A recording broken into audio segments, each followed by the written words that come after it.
It's the end of a long day, so I'll try to keep it brief. But despite the fact that we have all thanked and been thanked, I'll also just add my note of appreciation, not just for his organization, but for the friendship that has grown through putting today's event together with Steve. And my note of appreciation to Yeshiva University for what I received here 25 plus years ago, and more so for what it's become in the years since. And it's nice to return home and to see the home on strong footing, and to all old friends who are responsible for making that happen, my thanks goes. Of course, it's the 50th anniversary of the Nobel, and how nice that to commemorate that, another nice little Jewish boy has been awarded the Nobel in Literature. Every year that email goes around about how could it be that Jews make up only 0.1% of world population, but yet 97% of all Nobel Prizes in every field have been awarded to Jews. And in October, we sit there as they make the announcements, and they say, this year's prize in chemistry goes to Professor Yokomura Makashui from the University of Tokyo, and we say, we've been robbed once again. And then if a name comes out and it's at all ambiguous, somebody goes quickly and Googles to see if we've added another trophy to our shelf. But it's rigged. It's rigged. The elections are rigged. But it is important. In all seriousness, it is important, and I presume there are some present who do remember it and experience the feelings that I'm describing. That when Agnon was awarded the Nobel in 1966, it was a major event in the Jewish world and in Israel. He was the first Israeli to win a Nobel in any field, and he was, and still is, the only Hebrew author awarded for literature. And in Israel, it was viewed as a major diplomatic coup. And the stories of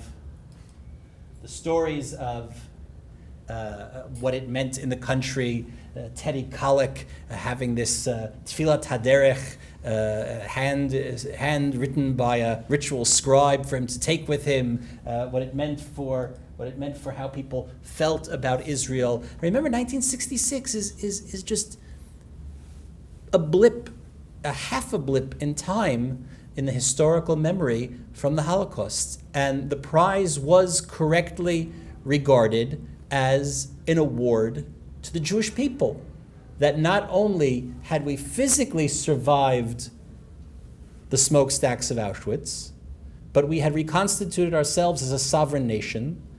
And the real mark of a sovereign nation is not only to put down your enemies in war, but is to develop a meaningful, rich culture. And literature, being the hallmark of that, was now being awarded. And the Hebrew language was being awarded. Agnon was not known as an overly modest person, as has been well documented. But he was known as possessing great mock modesty. And when he won the prize, there were a slew of interviews, some of which have been written up, some of which appear in the nonfiction volume Me'atzmi El Atzmi. And he says, Lichtov mishpat ivri kahogen shaveh kol haprasim sheba'olam. To be able to write a single sentence properly in Ivrit, in Hebrew, is worth all the prizes in the world. But he was happy to receive the prize as well. But he did very clearly express his, I believe, sincere thoughts that the Hebrew language, the newly reconstituted Hebrew language, I'm not sure, you mentioned a moment ago that he too deserves credit as a reviver of the Hebrew language. He would have not accepted that credit because he did not believe that Hebrew had been revived. Because in order for something to be revived, and this was part of the battle in the Hebrew wars between his camp, Bialik, and many others on one side against Ben Yehuda, in order for Hebrew to be revived, it first has to be dead. At most, Hebrew was in a coma and had to be awoken or given some smelling salts after having fainted for 2,000 years. but he saw the prize as a recognition of what Hebrew as a language of Jewish life and learning and literature and culture was and had reached. The stories and anecdotes in Maisalach of receiving the prize and going to Stockholm are fairly well known, what it meant for this. And he was quite old at the time. The average age of a Nobel laureate in literature is around the age of 60. People still have a good number of years. They have one more good novel left in them, usually when they receive the prize, or maybe one or two more albums, we have to say now. But Agnon was nearing 80. He was towards the end of his life, and although he was fiddling with Shira and fiddling with the stories, as Alan described this morning, that would become Irum Loa and a few other unfinished pieces of business, his career was already at an end, and he was this rather doughy older man who enjoyed a good stiff drink, looking rather ridiculous, looking rather penguin-like in his frock, in his white tie and tails. Here he is with his wife in Stockholm. Here he is with the King of Sweden. They call your name, you get the prize, you walk around, you shake hands with the king, and you're meant to walk on. And he starts, we don't have the transcript of what he said, but on the video, you can see, on the silent video, you can see him chewing off the ear of King Gustav, right? And Gustav apparently was a very tall man. Agnon was a very short man, so he's leaning over to here. He's a little hard of hearing, and Agnon is going on and on. Presumably they were talking in German, they're a common language, and Agnon is going on and on and on. He, of course, had famously made the bracha upon seeing Melech Basar Vedam. There they are. And when he gets the prize, when in the prize presentation, Ingvar Andersson of the Swedish Academy said the following: Shmuel Yosef Agnon and Nelly Sachs. Of course, again, I'll just say, we don't have time to go into it. He shared the prize with Nelly Sachs, no relation, who was a German Jewish poetess who had been living in Sweden, writing poetry in Holocaust poetry in German, and they shared the prize. And the politics of why this was the co-selection, hopefully we'll know a little more about it after in January, because the Swedish Academy keeps the file on each prize sealed for 50 years, and it'll be opening, and presumably Don Leor has already reserved his plane ticket to Sweden to be the first to look at those archives. But we know from a year ago, when the 1965 prize was opened, they were the runners-up in 1965. And the idea of pairing the two of them together was already a suggestion the year earlier. These two Jewish authors. Nelly Sachs was not well known before. She's still not well known. Agnon had never heard of her when he receives the prize and was not really very thrilled about the idea of sharing the prize. There is precedent for the prize being divided, but it's not so common. In fact, it was the last time it was done. The Constitution of the Nobel Committee states that a shared prize does not indicate that the recipient is only half worthy. Somebody that shares the prize, and this is true in the sciences as well, has to be worthy of having received it on their own. But sometimes people are working in, this happens more in the sciences, where people are working on similar research in chemistry or in physics. So it's reasonable, since one is working off the other, it's reasonable to share the prize. In literature, it happens less frequently. But Andersson introduces Agnon, and he says, this year's literary prize goes to you both with equal honor for your literary production, which records Israel's, meaning the Jewish people's, vicissitudes in our time and passes on its message to the peoples of the world. And then he turns to Agnon. In your writing, we meet once again the ancient unity between literature and science, as antiquity knew it. In one of your stories, you say that some will no doubt read it as they read fairy tales. Others will read it for edification. Anybody know what that quote is from? Which story does he say that? It's Bilvav Yamim. Your great chronicle of the Jewish people's spirit and life has therefore a manifold message. For the historian, it is a precious source. For the philosopher, an inspiration. For those who cannot live without literature, it is a mine of never-failing riches.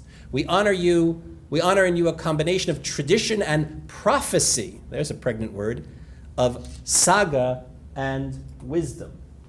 And then he goes on to say, we honor you both this evening as the laurel-crowned heroes of intellectual creation and express our conviction that, in the words of Alfred Nobel, you've conferred the greatest benefit on mankind, and that you have given it clear-sightedness, wisdom, uplift, and beauty. A famous speech at a Nobel banquet, that of William Faulkner, held in this same hall 16 years ago, contained an idea which he developed with great intensity. It is suitable as a concluding quotation which points to the future. I do not, said Faulkner, I do not believe in the end of man. Now, I'm not sure that Mr. Svensson really had fully understood this connection, but there really is great resonance here. William Faulkner, the great American Southern writer, creates this wholly realized but literary world, Yakna, Pakanta County in Mississippi, whatever it's called, which really is like a Southern Buchach or Shibush, in the same way that Agnon creates this world, in the same way that Agnon, like Mark Twain, you can take the boy out of Buchach, but you can't take the Buchach out of the boy. He leaves Buchach, he's 19 years old, and he virtually never returns except for that 1 week visit, and again when his father passes away. But he never leaves it until he's 82 and he dies. He's still there in Buchach. It's part of him. Hannibal is part of Twain. Weequahic section of Newark is there in Roth. This fully realized sense of this world and its values and going back to it. But Faulkner's idea, in other words, Faulkner says this in 1950. 1950 is the dust is still settling over Auschwitz. I do not believe in the end of man. The power of literature as a vivifying force, as a reconstituting force, that somehow culture can be nearly destroyed, and yet in the spring, nitzanim niru ba'aretz, the sprouts will come up again. And that's what was being seen in the 1950s and 1960s, and nowhere less than in Medinat Yisrael, and in no delivery system less significant than the ancient Hebrew language, which was now returning. Agnon gets up and gives a speech.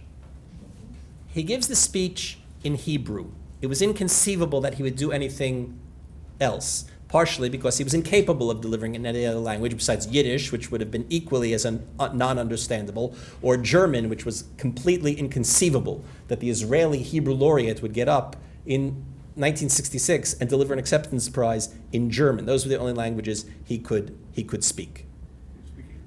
He did not speak English. He really could not read English.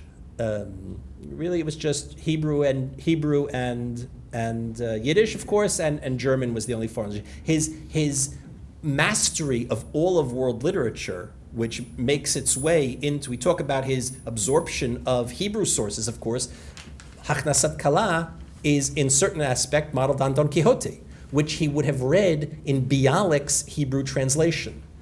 Don Quixote had been translated a number of times. Before Bialik, it had been translated to Yiddish as well. He read Proust and Balzac in translation to German because he couldn't read French. But the influence of Proust, if you've read Simple Story, the influence of Proust should be obvious. But he reads it in German. So for those that read, part of how I calm my anxiety at night as being involved in the translation of Agnon into English is that sometimes it's okay to read things in translation. Abba Iban, who was foreign minister, thought that he should have a hand in crafting Agnon's speech because, after all, in terms of Hasbara, in terms of defending Israel, what could be a better platform than a Nobel Prize? Agnon, at least according to the anecdote, said, tell Abba Iban when he gets the Nobel, he can write his own prize. But he was going to deliver it. So what happened? How could he deliver it in Hebrew? There wasn't a soul in the room who could understand Hebrew. So he delivered the opening section in Ivrit, and then the whole thing was read on his behalf by Mr. Anderson in English. So what you have on this sheet is an abridged, you see there's an ellipsis towards the end. This is an abridged version, a highly abridged version of the speech.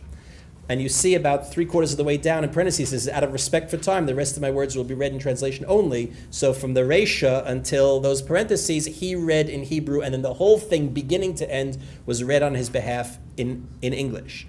But as a piece of rhetoric, it's a rather bizarre talk, because the whole thing is about, in English, it's a little over 2,000 words. A full 50% of it is him telling his biography. He reminds them that after all, in the Gemara, it says that the Anshe Yerushalayim would not sit to dine with people unless they knew who they were, and therefore it's not appropriate, since here we're all makpid on the words of the Gemara. And I'm thinking, like, the king of Sweden is looking at this old Jewish man with the big black yarmulke talking about the Talmud, right? He's thinking, what is this rabbi yammering on about? So he says, I must tell you something about myself.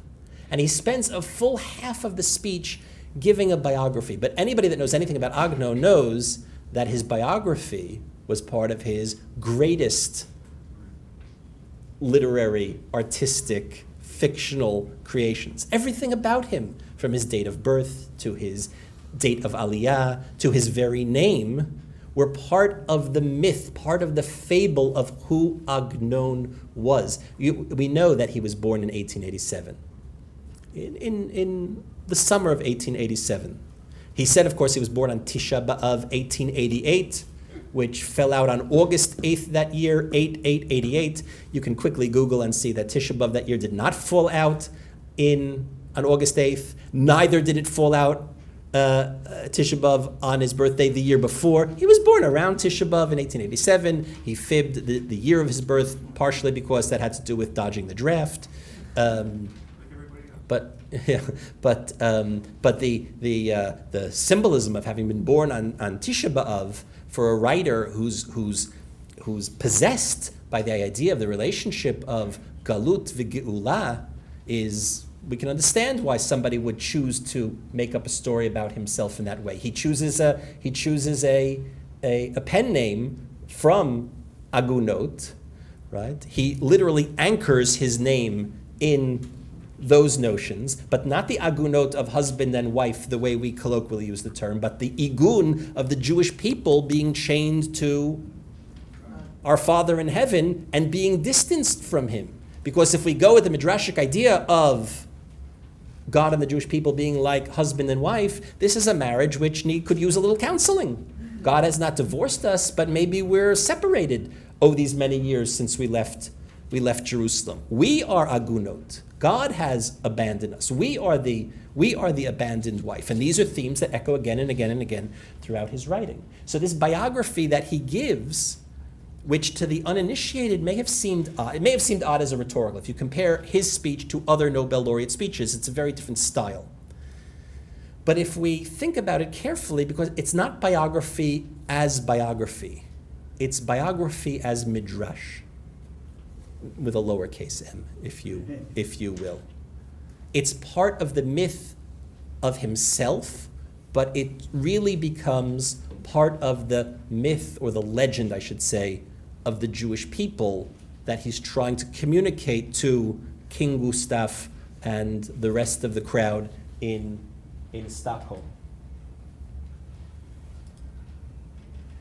Of course, the famous quote, literally the money quote that until last year was on the 50 shekel note, until we changed the money in Israel. Here it is.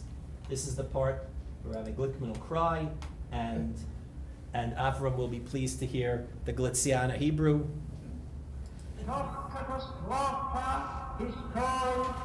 שהחליף טיטוס מלך רומי את ירושלים וגלה ישראל מארצו, נולדתי אני באחת מערי הגולה, אבל בכל עת תמיד דומה הייתי עליי כמי שנולד בירושלים.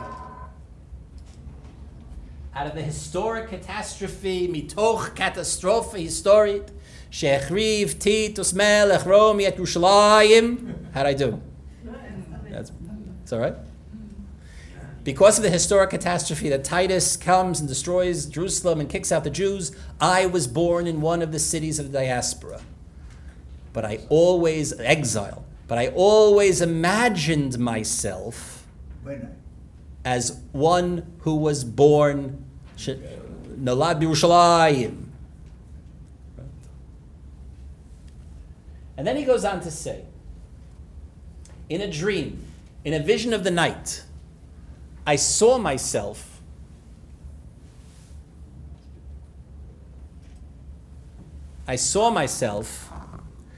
standing with my brother Levites. Agnon was a Levi, as he always liked to remind people, in the holy temple, singing with them the songs of David Melech Yisrael, melodies such as no ear has heard since the day our city was destroyed and its people went into exile. I suspect that the angels in charge of the shrine of music, fearful lest I sing in wakefulness what I had sung in dream, made me forget by day what I had sung at night. For if my brethren, the sons of my people, were to hear, they would be unable to bear their grief over the happiness they've lost.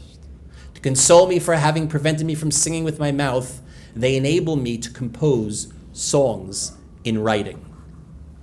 Now this, like so many other autobiographical claims, on one level is highly outlandish. But what's significant is the story he chooses to tell about how he thought his work unfolded. He's being compensated. Really, by all rights, he should every day get up and go to the Beit HaMikdash and sing the Shirei David Melech Yisrael. That's the job of a Levi. But that's been taken away. And instead, writing his stories, those 24, there's symbolism of somebody who composes 24 books. Those 24 big fat volumes of modern Hebrew literature are a compensation, a pitzui, for avodat Beit HaMikdash having been taken away from him. He's being compensated to compose in prose what was formerly sung in praise. It's a radical statement. He's equating his work as a modern author with nothing less than avodat Hashem. In what way is it avodat Hashem? In this rather grandiloquent manner that he's trying to communicate. So he goes on to say, how did he come to write in this manner? And he tells a story that he had told in a variety of different formats that appears both in the works of fiction as well as in these variety of talks he gave on different occasions, when he won the Israel Prize, when he got an honorary doctorate at Bar Ilan in 1956. On other occasions, at some event at Shokin's house. You have some quotes on the back side of the page. And here you really do see a point that Shalom Karmi mentioned this morning about the purity of religious experience when it's depicted through the eyes of the child in the stories, as opposed to adults where things get a little more messy.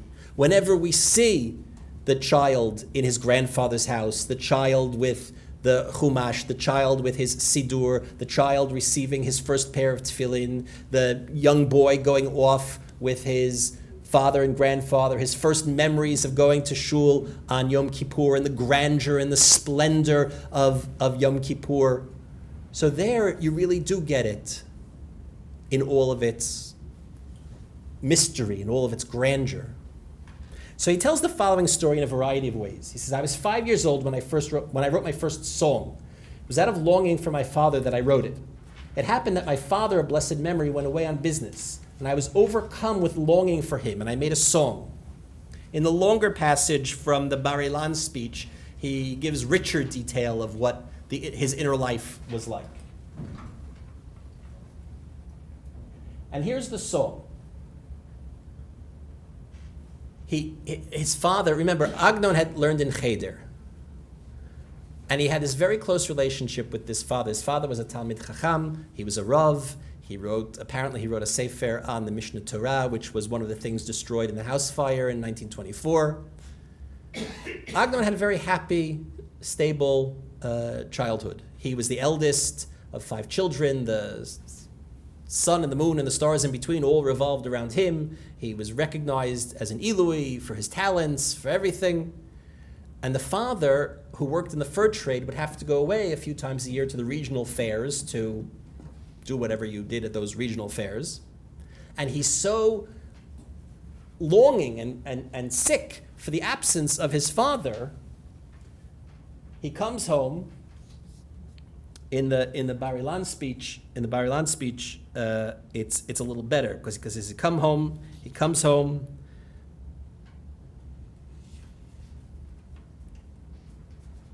Keshehig vati roshi mi kapot hamanul, no less. He's standing there al kapot hamanul, which is a resonance we should remember of longing, of desire not fulfilled.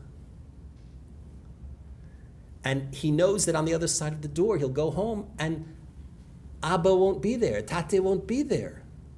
And I'm so missing him. So what happens? Nitakra anachami libi v'karati, this wail goes up from my heart on its own. And I cry out, Eifo ata Abba, Abba? Where are you? Father, Father, where can you be found? V'toch kedei amira, nizdavga kriya shniya. And right away, another cry comes forth. Again, he's describing it. It's happening on its own. He's not sitting at the laborious task of composing a poem. These words are just flowing out of him. What does that sound like?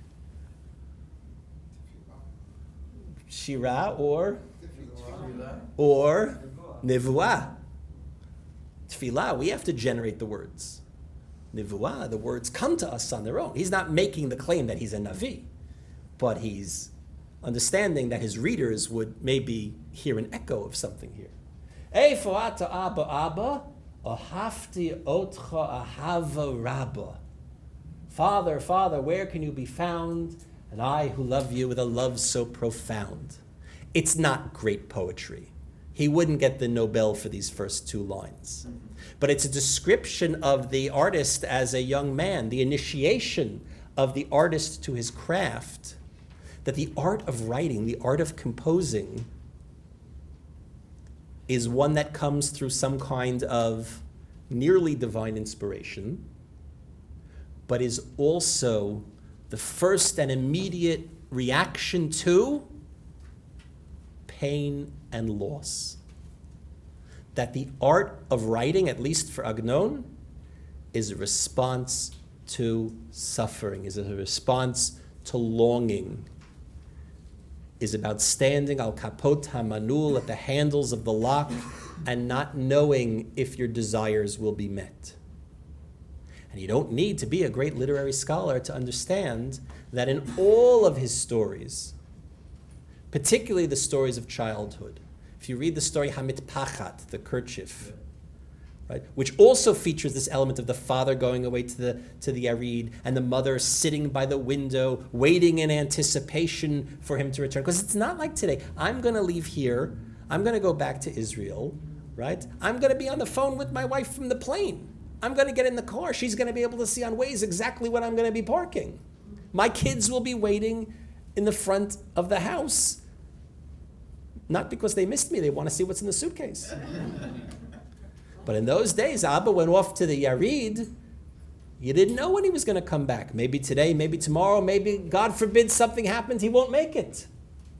You don't need to have great knowledge in unpacking literary symbols to understand that the longing for the missing father can be midrashically interpreted as the longing for Avinu Sheba Shamayim.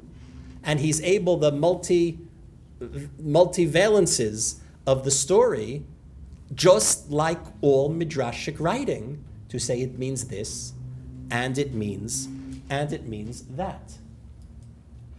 So that when he stands there in Stockholm and makes this statement about mitoch catastrophe historic, out of the historic catastrophe that Jerusalem was taken and we were sent into the exile, and I always imagined myself, what is he saying?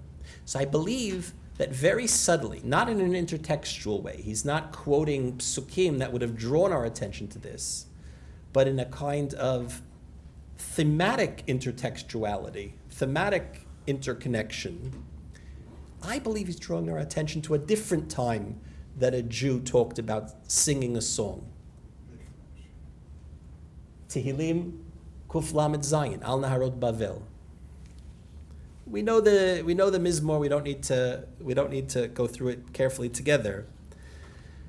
But Ruth Weiss, who was with us this morning and unfortunately wasn't able to stay for the rest of the day, points out in her really important book, Jews in Power, that Judaism's ambiguous relation to power goes back to its earliest recorded history, to Psalm 137, which conveys the predicament of the captives in Babylon following the sack of Jerusalem. Their captors taunt the Jews by ordering them to perform songs of Zion. Sha'alu divrei shir, shiru lanu mishir Tzion. Ha ha ha! You Jews, you captive Jews with your harps, give us a song. One of them old ditties you used to sing in that burned temple of yours. The Jews refuse, uttering instead the pledge that will resound through the ages. If I forget you, O Jerusalem, tishkach yemini. What do they sing? They sing about their longing for Jerusalem. When the Jews finally do sing out in that psalm, their tune is very different from the dirges that their captors demanded. Remember, O Lord, against the Edomites the day of Jerusalem's fall, how they cried, strip her to the very foundations. Fair Babylon, you predator, a blessing on him who repays you in kind what you inflicted on us. You want a song? We'll sing you a song. We'll sing you a song about what happens to the people that oppress the Jews.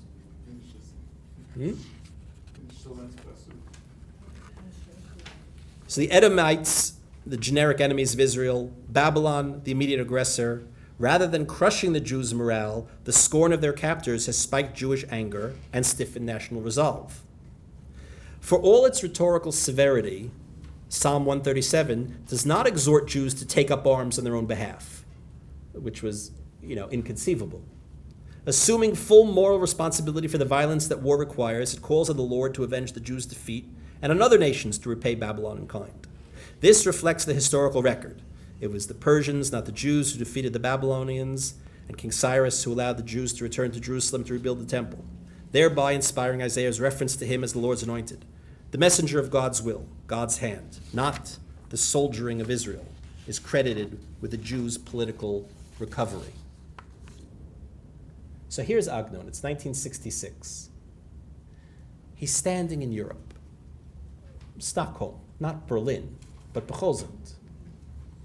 And he's being awarded this prize. The Swedish Academy has finally recognized the Jewish people, the Hebrew language, the nation, the state of Israel. And he's asked to give a speech. Shiru lanu mishir Tzion, not with the same evil that the Bavlim did. But b'chol zot, he's standing there in the shadow of the days after the Holocaust. He says, you want me to sing you a song? I'll sing you a song. Let me tell you. What do? We do not respond. We do not wage war. And if we have waged war in 1948 and, unbeknownst to him, 6 months later in 1967, on the day that he happened to be here at YU, receiving an honorary doctorate. So he says, so we do what we have to do. But what's our response to pain? What's our response? What's the authentic Jewish response to suffering? Right? We know what it means to live in exile. Weiss goes on, the first Babylon exile proved that the Jewish nation could survive outside the land of Israel, leaving open the question of when and how they would regain it. Heine's homeland in the text. We knew how to survive. And now we've returned. Do you know how we still survive? In the text. But our texts become transformed, and we begin cultural production again in our own language in an authentic way. The kind of writing for which Rav Kook, years earlier, had already recognized Agnon's significance, that he was writing a Sefer Ivri Be'emet Hanovea Min HaTzinorot Lolo Shum Mechitza, whatever that means, but it sounds great as a book. Like if they had blurbs on book jackets back then, he would have put that. Maybe we should do that in one of the English editions, right? Rav Kook says this is flowing through the divine channels with no barrier. Five stars. That's the authentic Jewish response to pain and catastrophe. Mitoch catastrophe historit, we're going to write modern literature. And I think, if I'm not over-reading it, and perhaps I am, this is the subtext of what he said standing there 50 years ago in Stockholm.